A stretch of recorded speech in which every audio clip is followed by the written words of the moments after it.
আসসালামু আলাইকুম। মিরপুর নারী উদ্যোক্তা স্কুল অ্যান্ড ট্রেনিং সেন্টারে সবাইকে স্বাগত জানাচ্ছি। আমি নীলাঞ্জনা চম্পা।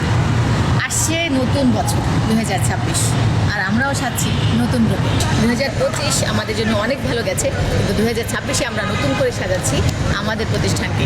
একজন নারী বা একজন পুরুষ কাজ শিখবে, স্বাবলম্বী হবে এবং সাথে লেখাপড়াও করবে।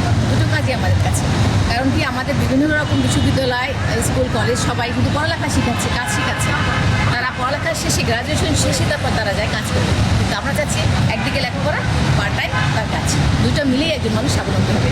বয়স যদি বাচ্চাটার 8 বছর হয়, 8 বছর থেকে আনলিমিটেড, যে তার বয়স যদি 90 বছর হয়, তাও সে পরীক্ষা দিতে পারবে, কাজ করতে পারবে, কাজ শিখতে পারবে। সুতরাং লেখাপড়ার কোনো বয়স নেই, কাজের কোনো বয়স নেই। নারী পুরুষ একসাথে এগিয়ে যাবে। সেই কারণেই আমরা প্রতিষ্ঠা করছি উদ্যোক্তা স্কুল। আমরা স্কুল সেক্টরের কথা বলছি কম, উদ্যোক্তা হওয়ার সেক্টরের কথা বলছি বেশি। আমরা নারীকে স্বাবলম্বী বানাচ্ছি, ঘরে বসে কাজ করতে নারী, কিন্তু নারীর সাথে সাথে দরকার আছে পুরুষের। কারণ পুরুষ নারী দুজনে যখন স্বাবলম্বী হবে, একটা সুন্দর সংসার হবে, সুন্দর একটা লাইফ হবে।